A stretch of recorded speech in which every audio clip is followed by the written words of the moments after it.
A few minutes, I think, before we got to the destination, I saw them indicating to each other. They hardly spoke. I think a lot of the communication was through their eyes. And then the guy on whose lap I slept then picked something from the floor. And that something was woolen. And what he did was to blindfold me. And initially, he had covered my nose and my mouth as well. And I indicated that I couldn't breathe. And he moved it a bit just to close my eyes. And then within a few minutes, the car came to a halt. And I was led out of the vehicle into a room that was immediately locked. And after a while, another woman approached with a dress and plastic shoes. And initially, I resisted putting those things on. But she then said if I knew what was good for me, I would take that offer. So I then put on the dress and I put on the shoes because she spoke something about the toilet. And so I wasn't sure what to expect in the toilet, so I put on the plastic shoes. And after a while, I was then led out of this room, blindfolded, into another room where I was greeted by a group of 6 men when the blindfold was removed, and one woman who immediately started interrogating me, asking me about the work that my organization did, which I explained, but they insisted that what I was telling them was the constitutional role of the organization, and what they wanted to get was the unconstitutional role of the organization, and I was not aware of what they were talking about. They also asked about my board members, and the interrogation changed when they started talking to me about the people that I was working with in the opposition movement for democratic change led by Morgan Changirai.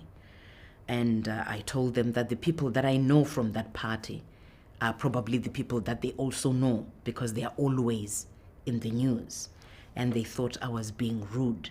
And one of the men walked out and came back with 2 rods, truncheons that they were going to use in the torture. One of them was like a horse, which was 1/2 meter long. And the other one, I think it had wire inside, and then it had rubber tied onto it.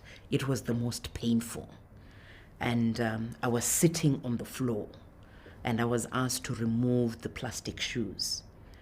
I removed the shoes, and the beating on the soles of my feet started. There were 2 men who alternated to do that. And then after a while, the woman then said to the men, "Can you all leave?" The men all left, and she then offered me a panty. And initially, I thought, how do I know that it is new? Because it wasn't in a packet or anything. But she insisted that I put it on. And I think she knew what was going to come immediately after. And so I put on that panty. And then when the men came in, one of them then said, while I sat on the floor, I had to raise my feet up to a desk, I think a desk that high, and the beating on the soles of my feet continued. And I then realized that it was really important for me to put on a panty. I was wearing a nylon night dress. And obviously when my feet went up, it meant that the night dress would pull down and expose my thighs. And one of the men actually said, "We're not worried about your legs. Can you just put up those legs up there?" And that beating continued. Initially, I think I must have screamed once or twice. But later on, I said to myself, I was not going to give them the satisfaction that they have won this. And I decided that I was going to hold on to that pain as they went on to thrash me. And that continued throughout the day until quite late at night. I'm not sure what time it was, but there was a time that they left, and when they came back, they all came back drunk. Not that I suspected that they were drunk. They all came back holding bottles of beer, including the woman. And the beating continued even as they were in that state of drunkenness. And one of them actually bragged and said that their boss recognized how important this assignment was. And this is why he has given them money before their payday for them to be able to have some drinks. And